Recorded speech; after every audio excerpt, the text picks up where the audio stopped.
எல்லோருமே அதிர்ச்சியில் ஆழ்த்துகின்ற ஒரு சம்பவம் கடந்த சில வாரங்களுக்கு முன்னர் இலங்கையில் பதிவாகியுள்ளது. நாம் அனைவரும் கொலை சம்பவம், கொள்ளை சம்பவம், கற்பழிப்பு என்று பல புதிய விடயங்களை அறிந்திருப்போம். ஆனால் இது அதையும் தாண்டி சற்று வினோதமானது. இறந்தவர்களை அமரர் என்று அழைப்போம், இறந்த உடல்களுக்கு மரியாதை செலுத்துவோம், இறந்தவர்களை நாங்கள் கடவுளாக பார்ப்போம். ஆனால் இங்கு இறந்த ஒரு உடலை தோண்டி இரண்டாவது நாளிலே அந்த உடலை தோண்டி அந்த பிணத்தோடு உடல் உறவு கொண்டிருக்கின்றார்கள் சில வெறி பிடித்த நாய்கள். அது தொடர்பான முழுமையான விவரத்தை தான் இந்த வீடியோவில் பார்க்க போகின்றோம்.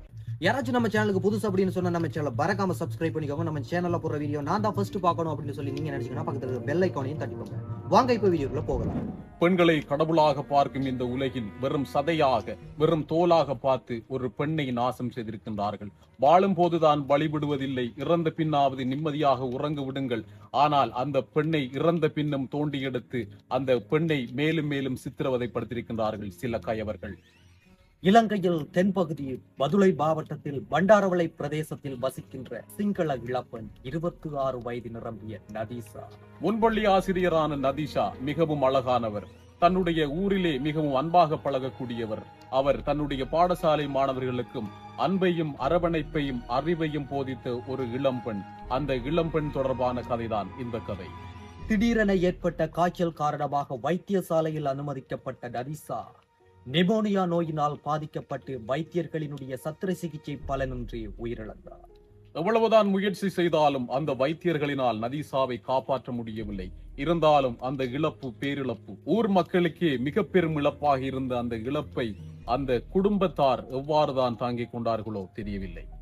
இளவயதில் நதீசா இறந்ததால் அந்த இழப்பை ஊர் மக்களால் தாங்கிக் கொள்ள முடியவில்லை. இவ்வாறு இருக்கையில் நதீசாவின் குடும்பத்தினர் எவ்வாறு தாங்கிக் கொண்டார்கள்? இவ்வாறு ஊர் மக்கள், அந்த முன்பள்ளி பாடசாலை மாணவர்கள், தன்னுடைய குடும்பத்தார் இவர்களுடைய கண்ணீரிலே நதீசாவின் உடல் நல்லடக்கம் செய்யப்படுகின்றது.